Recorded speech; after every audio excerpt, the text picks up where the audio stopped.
वैसे स्टूडेंट जो इग्नू से या डिस्टेंस से पीजी या यूजी कोर्स करना चाहते हैं या फिर कोई भी सर्टिफिकेट कोर्स करना चाहते हैं, तो इग्नू आपके लिए बेस्ट क्यों है वो मैं अभी आपको अपने इस वीडियो में बताऊंगा। देखिए, सबसे पहले आपको इग्नू के वेबसाइट पे आएंगे तो यहाँ आपको दिखेगा नंबर 1 कैटेगरी ओपन यूनिवर्सिटी। यहाँ एक बार मैं फिर से आपको दिखा दे रहा हूँ।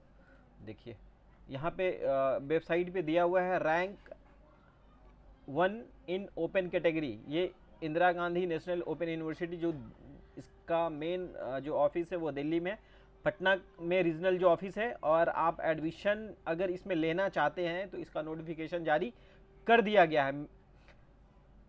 इग्नू से अगर आप एडमिशन लेते हैं तो आपके मन में बहुत सारे सवाल होगा कि इसका हमको पता कैसे चलेगा कि एग्ज़ाम फॉर्म कैसे भरा जाएगा, असाइनमेंट कहाँ जमा करना है, या आप कहीं जॉब कर रहे हैं बाहर में, तो आप जैसे जॉब कर रहे हैं किसी अदर स्टेट में और एग्ज़ाम सेंटर अदर स्टेट में चाहिए क्योंकि एग्ज़ाम के बहाने आपको घर पे छुट्टी लेके भी आना है, तो आप अपना स्टडी सेंटर कहीं और एग्ज़ाम सेंटर कहीं और दे सकते हैं या नहीं दे सकते, वो भी हमारे इस वीडियो में पता चलेगा। और इग्नू से रिलेटेड सारा इन्फॉर्मेशन, री admission, new admission, exam form, किसी सब्जेक्ट में क्रॉस लगता है तो कैसे आपका मार्क्स बढ़ेगा, या फिर एग्ज़ाम सेंटर कहाँ चुनना है कि आपका मार्क्स ज़्यादा से ज़्यादा आएगा, इग्नू से, और असाइनमेंट कैसे डाउनलोड करेंगे, असाइनमेंट कैसे बनाएंगे कि ज़्यादा नंबर आएगा, वो सारा इन्फॉर्मेशन आपको हमारे चैनल पे इग्नू से रिलेटेड तो 100% मिलता ही रहेगा। तो अभी इग्नू में एडमिशन के लिए नोटिफिकेशन जारी कर दिया गया है। अगर आप यूजी, पीजी या फिर कोई भी सर्टिफिकेट कोर्स करना चाहते हैं उसके लिए इग्नू में जुलाई सेशन के लिए स्टार्ट कर दिया गया है नोटिफिकेशन। देखिए, इसका जो लास्ट डेट है वो 15 जुलाई है। डेट एक्सटेंड होता है, लेकिन डेट एक्सटेंड के भरोसे आपको नहीं रहना है। आप को अगर एडमिशन लेना है तो टाइम 15 जुलाई के पहले एडमिशन ले लीजिए। हाँ, एडमिशन लेने के लिए जो डॉक्यूमेंट है, किस सब्जेक्ट का कितना फ़ी है, वो भी मैं अभी आप लोगों को बताऊंगा। तो पहले इग्नू से रिलेटेड कोई आपके मन में सवाल होगा जो मैं इस सेशन में यानी इस वीडियो में नहीं बता पाऊंगा या मैं मिस कर जाऊंगा बताने में, तो आप हमसे कमेंट करके पूछिएगा। उस वो सवालों का जवाब आपको कमेंट के माध्यम से मैं दे दूंगा या फिर स्पेशली वीडियो एक बना दूंगा अगर कोई अच्छा सवाल होगा आपका।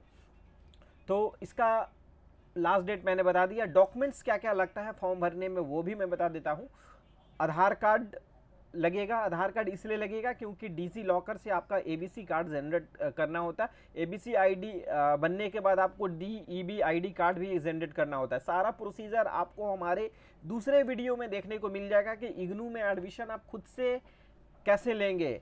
वो वीडियो नेक्स्ट वीडियो होगा। अभी मैं इस वीडियो में सिर्फ इन्फॉर्मेशन दूंगा कि किस प्रोग्राम में कितना फ़ी है, कितने साल का कोर्स है, कैसे एडमिशन का प्रोसीजर स्टार्ट होगा, कौन कौन सा डॉक्यूमेंट लगा, ये सारा चीज़ मैं बताऊंगा। सेंटर कहाँ रख सकते हैं वगैरह वगैरह, वो सारा चीज़।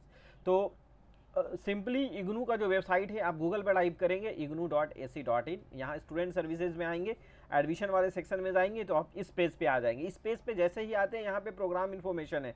आपको जिस भी सब्जेक्ट का इन्फॉर्मेशन चाहिए वो सारा सब्जेक्ट यहाँ पे दिया गया। अगर आप चाहते हैं इसे ढूंढना, मतलब आप आसानी से ढूंढना चाहते हैं, आसानी से सर्च करना चाहते हैं, तो यहाँ से जैसे आपको इंग्लिश में एडमिशन लेना है, यूजी चाहे पीजी, इंग्लिश जिसमें भी होता होगा ना, वो आपके स्क्रीन पे सामने दिख जाएगा। यहाँ सर्च में सिर्फ टाइप करना है। देखिए, तो यहाँ पे बैचलर ऑफ आर्ट्स इंग्लिश है और यहाँ bachelor of art honours English है, तो इस दोनों में फ़र्क सिर्फ 500 रुपये का अंतर होता है।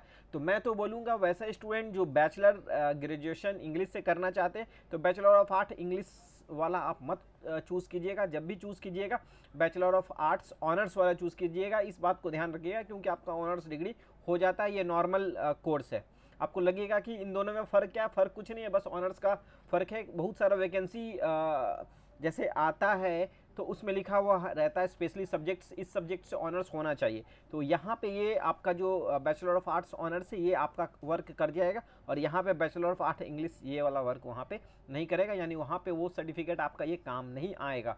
तो इस बात का ध्यान रखेंगे जब भी आप कोई किसी भी कोर्स में एडमिशन ले रहे हैं तो कोशिश कीजिएगा ऑनर्स जो लिखा हुआ है वो इंग्लिश का, बैचलर ऑफ आर्ट्स ऑनर्स का कितना फ़ी है वो मैं अभी दिखा देता हूँ। 5300 plus registration plus fee development, तो टोटल मिला के 5800 के आसपास आपका डिडक्ट होगा। 1 साल का ये फ़ी है। इसके साथ ही साथ 6 महीने के बाद असाइनमेंट फॉर्म ऑनलाइन 5800 लगता है। फॉर्म भरने के साथ ही 5800 रुपया डिटेक्ट होता है। फॉर्म भरने के लिए जो डॉक्यूमेंट आपको लगने वाला है, मैट्रिक, इंटर का मार्कशीट, फोटो, सिग्नेचर। आधार कार्ड कंपलसरी नहीं है। आधार कार्ड आपको डिजी लॉकर बनाने के लिए ज़रूरत पड़ेगा OTP के लिए, और ऐसे आधार कार्ड का नंबर का ज़रूरत नहीं होता है। फॉर्म ऑनलाइन करेंगे। ऑनलाइन करने, अगर सब कुछ आपने ऑनलाइन कर दिया सही से, तो एक महीना के अंदर आपका ID कार्ड जनरेट हो जाता है। लॉगिन ID पासवर्ड से आप लॉगिन करके ID कार्ड जनरेट कर लेते हैं, और ID कार्ड जनरेट कर लेते हैं। ID कार्ड जनरेट करने के बाद आपको अपना स्टडी सेंटर जाने का ज़रूरत नहीं है। स्टडी सेंटर आपको जाने का ज़रूरत नहीं होगा। ID कार्ड डाउनलोड कर लिया, फिर उसके बाद असाइनमेंट लगभग 6 महीना के आसपास में असाइनमेंट आपका आएगा। असाइनमेंट आप गूगल इग्नू के वेबसाइट पे से डाउनलोड कर सकते हैं जब असाइनमेंट आएगा, या फिर हमारा प्रीवियस वीडियो डाला हुआ है कि असाइनमेंट कैसे डाउनलोड करते हैं, वो तो बात का चीज़ है, अभी एडमिशन से रिलेटेड है। तो असाइनमेंट 6 महीने के बाद आता है। असाइनमेंट बनाने का जो आपके पास टाइम होता है, 3 से 4 महीना आपके पास मौका होता है असाइनमेंट बनाने का। 3 से 4 महीना में असाइनमेंट बना के स्टडी सेंटर आपने जो चूज़ किया है उस स्टडी सेंटर पे आपको जमा करना होता है। और दूसरे सब्जेक्ट का मैं बात करूं तो जैसे अभी मैंने English, bachelor of arts English बताया, अब ऑनर्स BSc का मैं बता देता हूं। बैचलर ऑफ साइंस, देखिए यहाँ पे भी बैचलर ऑफ साइंस आपको देखने को मिल रहा है। बैचलर ऑफ साइंस ऑनर्स, देखिए यहाँ bachelor of science honours biochemistry. Science में जो है सब्जेक्ट BSc मैथ में से, जैसे कोई मैथ के स्टूडेंट होंगे तो यहाँ बैचलर ऑफ साइंस मैथ है। और फिर बैचलर ऑफ साइंस में ऑनर्स नहीं है, बैचलर ऑफ साइंस मैथमेटिक्स है, तो आप कर सकते हैं, कोई इशू नहीं है यहाँ पे। और इसमें इसका जो बैचलर ऑफ साइंस का है 6000 प्लस रजिस्ट्रेशन डेवलपमेंट फ़ी, तो टोटल मिला के 6800 के आसपास होगा। सेम डॉक्यूमेंट यहाँ भी आपको लगने वाला है, सेम चीज़, वैसा ही कंडीशन इसमें भी अप्लाई होता है। और उसके बाद मैंने आर्ट्स बता दिया, साइंस बता दिया, अब कॉमर्स BCom का बता दे रहा हूँ। देखिए आप सिंपली यहाँ पे सर्च करेंगे, यहाँ पे आ जाएगा कॉमर्स का जो फ़ी है 4800 प्लस रजिस्ट्रेशन प्लस फ़ी, यानी 5500 के आसपास आएगा इसका पूरा। डॉक्यूमेंट सेम चीज़ है, मैट्रिक, इंटर, आधार कार्ड रजिस्टर्ड होना चाहिए डिजी लॉकर से। असाइनमेंट 6 महीने के बाद आता है। एडमिशन करने के 1 महीने के बाद ID कार्ड डाउनलोड कर सकते हैं।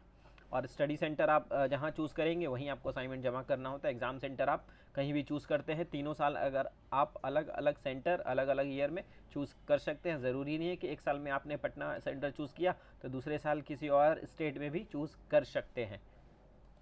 और उसके बाद मैंने ग्रेजुएशन का सारा कोर्स का फ़ी बता दिया। उसके बाद मैं आपको बता दे रहा हूँ मास्टर्स का, मास्टर ऑफ आर्ट्स हिस्ट्री। देखिए मैंने मास्टर्स लिख दिया, यहाँ हिस्ट्री में डाल के आप लोगों को दिखा देता हूँ। मास्टर ऑफ आर्ट्स हिस्ट्री जिसका कोड है MHI। इसका जो फ़ी है देखिए 8000 plus registration plus development fee, यानी 8800 के आसपास, और कैफ़े वाले को मिला के 9000 मान के चलिए कि 9000 लग जाएगा। या फिर मैं एक स्पेशल वीडियो लेके आऊँगा तो आप खुद से भी ऑनलाइन करेंगे तो आपका जो कैफ़े चार्ज है वो आपको बच जाएगा। अगर हमारा वीडियो प्रॉपर आप सब्सक्राइब करके रख लीजिए, वीडियो 1 से 2 दिनों में मैं अपलोड कर दूंगा तो फुल इन्फॉर्मेशन मिल जाएगा। तो मास्टर ऑफ आर्ट्स हिस्ट्री का जो फ़ी है लगभग 8800 के आसपास आपको पड़ने वाला है 1 साल का। एग्ज़ाम फॉर्म अलग से फॉर्म भरना होता है, जितना सब्जेक्ट होता है पर सब्जेक्ट वाइज 200 रुपये लगता है। और वैसे ही आप इसमें जो इकोनॉमिक्स का मैं आपको बता देता हूँ। मास्टर ऑफ आर्ट्स इकोनॉमिक्स के जो भी स्टूडेंट होंगे, इकोनॉमिक्स का थोड़ा फ़ीस ज़्यादा, इसलिए मैं आपको सोचा कि बता दूँ। 9500 प्लस रजिस्ट्रेशन प्लस डेवलपमेंट फ़ी मिला जुला के 10,200 समथिंग आपका इकोनॉमिक्स का पड़ने वाला है। और सेम चीज़ है इसमें डॉक्यूमेंट, मैट्रिक, इंटीग्रेशन का। हाँ, इग्नू में आप एडमिशन लेते हैं तो CLC माइग्रेशन का ज़रूरत नहीं होता है।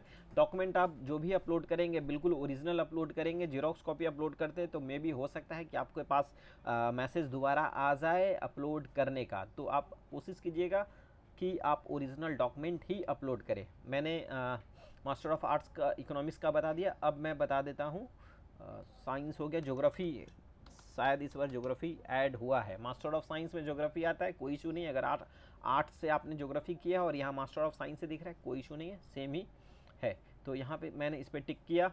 देखिए मास्टर ऑफ ज्योग्राफी का जो 1 साल का फ़ी है 14,000, रजिस्ट्रेशन और फ़ी डेवलपमेंट अलग है, मिला जुला के 14,700 के आसपास फ़ी डिडक्ट होगा 1 ईयर का। एग्ज़ाम फॉर्म के टाइम पे अलग से एग्ज़ाम फॉर्म भरना होता है, सीएलसी माइग्रेशन का ज़रूरत नहीं होता है। मैं बारी बारी रिपीट कर रहा हूँ, हो सकता है आप वीडियो को स्किप करके आगे जाएंगे अपने अपने सब्जेक्ट पे, इसीलिए मैं बारी बारी से अच्छे से समझा दे रहा हूँ। थोड़ा वीडियो लंबा जाएगा लेकिन आपको सटीक इन्फॉर्मेशन यहाँ पे मिल जाएगा। उसके बाद वैसे स्टूडेंट होंगे जो मास्टर ऑफ साइंस के होंगे, फिजिक्स होगा, केमिस्ट्री होगा, मैथ होगा। तो सबसे बड़ा सवाल है कि इग्नू से मैथ होता है या कि नहीं होता है, तो वो मैं अंतिम में भी बताऊंगा आपको। पहले मैं फिजिक्स का बता दे रहा हूँ, फिजिक्स में कितना फ़ी आपको लगने वाला है इग्नू से। इग्नू मेरे अकॉर्डिंग अगर आप बिहार के हैं और नालंदा ओपन यूनिवर्सिटी और इग्नू से कंपेरिजन करना चाहते हैं कि दोनों में बेटर कौन होगा, तो आंख बंद करके आप इग्नू में एडमिशन लीजिएगा। एनयू में अगर आप एडमिशन लेंगे तो आपका 3 से 4 साल लग जाएगा और कोई इन्फॉर्मेशन वहाँ से आपको मिलने वाला नहीं है, क्योंकि हम जैसों को भी काफ़ी हम जैसों मतलब कैफ़े वाले को भी ज़्यादा परेशानी होता है, क्योंकि एनओयू के साइड पे अपडेट नहीं मिलता है, तो वहाँ आपको परेशानी हो जाएगा। कोई भी चीज़ अपडेट के लिए आपको नालंदा जाना पड़ेगा। और इग्नू में ऐसा कुछ भी नहीं है, रीजनल ऑफिस पटना में है, स्टडी सेंटर भी होता है, और बाकी हम लोग जैसे यूट्यूब चैनल वाले या कैफ़े वाले भी इन्फॉर्मेशन लगभग जो इग्नू का काम करते हैं वो आपको इन्फॉर्मेशन दे देते हैं। तो इग्नू का जो प्रोसीजर है बिल्कुल आसान है, बहुत सटीक सरल है, और आप भी खुद भी वेबसाइट पे जाकर विजिट करके आप पूरा इन्फॉर्मेशन आप देख सकते हैं। तो फिजिक्स का मैं बता दूं, मास्टर ऑफ साइंस फिजिक्स, तो इसका जो फ़ी है कोर्स इंग्लिश में ही होता है और 14,000 पर एनम, और रजिस्ट्रेशन प्लस डेवलपमेंट फ़ी अलग। मान के चलिए 14,700 समथिंग आपका फर्स्ट ईयर में लगने वाला है। एग्ज़ाम फॉर्म का जो टाइम होता है 8 महीने के बाद, ऑनलाइन करने के 1 महीना के बाद आईडी कार्ड डाउनलोड होता है। आईडी कार्ड डाउनलोड के बाद आपको स्टडी सेंटर विजिट करने का ज़रूरत नहीं है, मैसेज आएगा तब आप विजिट कर सकते हैं, अन्यथा स्टडी सेंटर जाने का ज़रूरत नहीं है। 5 से 6 महीने के बाद असाइनमेंट आएगा, असाइनमेंट बनाएंगे, स्टडी सेंटर में जमा करेंगे, बस यही प्रोसीजर है। फिर एग्ज़ाम फॉर्म का टाइम आएगा 9 महीना, लगभग आपके एडमिशन लिए हुए 9 महीना होगा, तो एग्ज़ाम फॉर्म का टाइम आएगा, एग्ज़ाम फॉर्म भरेंगे, एग्ज़ाम देंगे, फिर से नेक्स्ट ईयर में एडमिशन लेंगे, बस यही प्रोसीजर है। मास्टर ऑफ साइंस का मैंने बता दिया, फिजिक्स का। उसके बाद मैं केमिस्ट्री का बता दे रहा हूँ, केमिस्ट्री का फ़ी कितना है। केमिस्ट्री का फ़ी कितना है, मास्टर ऑफ साइंस केमिस्ट्री आप देख लीजिए स्क्रीन पे, आपको अभी दिखने वाला है। Master of 20,200 plus registration plus development fee, यानी 21,000 मान के चलिए, 1 साल का 21,000 लगने वाला है मास्टर ऑफ आर्ट्स केमिस्ट्री का एडमिशन में। इसका आपको लगेगा कि स्टडी सेंटर पटना में है या कि नहीं है, वो जब मैं ऑनलाइन करूँगा वो मैं बता दूंगा। अब बारी आता है मैथ का, मास्टर ऑफ साइंस मैथ, आप देख लीजिए मास्टर ऑफ साइंस मैथ। हाँ, इसमें इससे अगर आप इग्नू से मास्टर ऑफ साइंस मैथ करते हैं तो आपको एक बेनिफिट और है कि आपको साथ मास्टर ऑफ मैथ का तो डिग्री मिलता ही है एमएससी मैथ का, उसके साथ ही साथ कंप्यूटर एप्लीकेशन का अलग से डिग्री साथ में अटैच हो जाता है, यानी एक कोर्स में 2 फ़ायदे आपको मिलने वाले। किसी भी वैकेंसी में मास्टर ऑफ एप्लीकेशन का आपके पास वैकेंसी आता है जहाँ पे कंप्यूटर का सर्टिफिकेट लगाना होता है, तो आप इत्मीनान से ये कोर्स का सर्टिफिकेट लगा सकते हैं। इसका जो फ़ी है देख लीजिए, इसका जो फ़ी है पर सेमेस्टर, यानी 15,000 1 साल का है, यहाँ पर सेमेस्टर है, तो 15,000 रजिस्ट्रेशन फ़ी और डेवलपमेंट फ़ी मिला के 15,500 समथिंग इसका रहने वाला है। और उसके बाद मैं बात करूँ ब्लिस का, ब्लिस भी इग्नू से करना काफ़ी फ़ायदेमंद होता है। बैचलर ऑफ लाइब्रेरी साइंस यहाँ पे दिखा, 1 साल का कोर्स है, 9,000 प्लस रजिस्ट्रेशन, यानी 9500 समथिंग।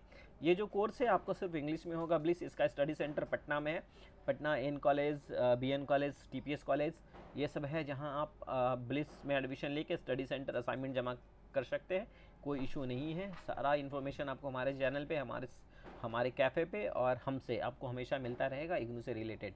और मैं बात करूँ BCA, MCA जो टॉप मोस्ट सब्जेक्ट जो है, मैं उसके बारे में आप लोगों को इन्फॉर्मेशन कर दे रहा हूँ कितना फ़ी लगता है। BCA न्यू के नाम से यहाँ पे आता है, तो सेम ही है। इसका जो एलिजिबिलिटी है इंटर पास होना चाहिए, और 8300 पर सेमेस्टर, एक सेमेस्टर 6 सेमेस्टर 3 साल का है ना, तो 6 महीना का सेमेस्टर होता है, तो 6 सेमेस्टर होगा, पर semester 8300 plus registration plus development fee, मान के चलिए 8800 के आसपास फर्स्ट एडमिशन के टाइम आपको लगने वाला है। ये पैसा आपको 6 बार लगेगा। और उसके बाद MCA का मैं बता देता हूँ, MCA में कितना पैसा आपको लगने वाला है। Master of arts, master of computer science, master of computer application, fee जो लगने वाला है इसका 13,000 पर सेमेस्टर प्लस रजिस्ट्रेशन, ये 4 सेमेस्टर होगा इसमें, तो आप सोच लीजिए 13,500 रजिस्ट्रेशन के टाइम, और नेक्स्ट ईयर से नेक्स्ट सेमेस्टर से 13,000 ही लगने वाला है, 13,000 से कुछ कम ही लग जाएगा। और हाँ, इसमें अगर आप बुक्स आप नहीं लेते हैं तो 15% डिस्काउंट हो जाता है। बुक्स लेकिन काफ़ी काम का होता है, अगर आप बुक्स से पढ़ते हैं तो आपको कहीं और से इस सब्जेक्ट के बारे में डीप नॉलेज करने का ज़रूरत नहीं पड़ेगा। सारा कोर्स लगभग मैंने जो इम्पोर्टेंट कोर्स था स्टूडेंट्स का, जो वो था वो मैंने बता दिया।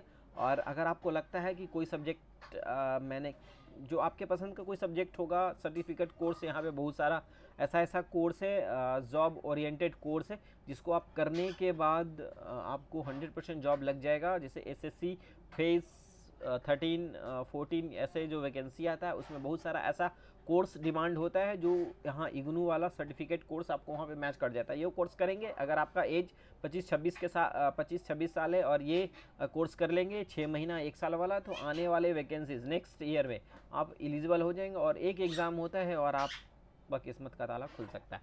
तो इग्नू वो सब्जेक्ट के बारे में या फिर वो सर्टिफिकेट कोर्स के बारे में जानना चाहेंगे, आप कमेंट कर दीजिएगा। अगर आप हमारा पूरा वीडियो देख चुके हैं लास्ट तक तो आपको वो भी इन्फॉर्मेशन आपको नेक्स्ट वीडियो में मिल जाएगा। और अभी जो मैंने इग्नू का इन्फॉर्मेशन दिया, आपको लगता है कि मैंने जो जानकारी दिया है आपके लिए यूज़फुल है, तो हमारे चैनल को सब्सक्राइब कीजिए। इग्नू से रिलेटेड इन्फॉर्मेशन के लिए चैनल पे बने रहिएगा, सब्सक्राइब कीजिएगा, दोस्तों के साथ शेयर कीजिएगा। मिलते हैं नेक्स्ट वीडियो में, तब तक के लिए धन्यवाद। जय हिंद, जय भारत, गुड लक।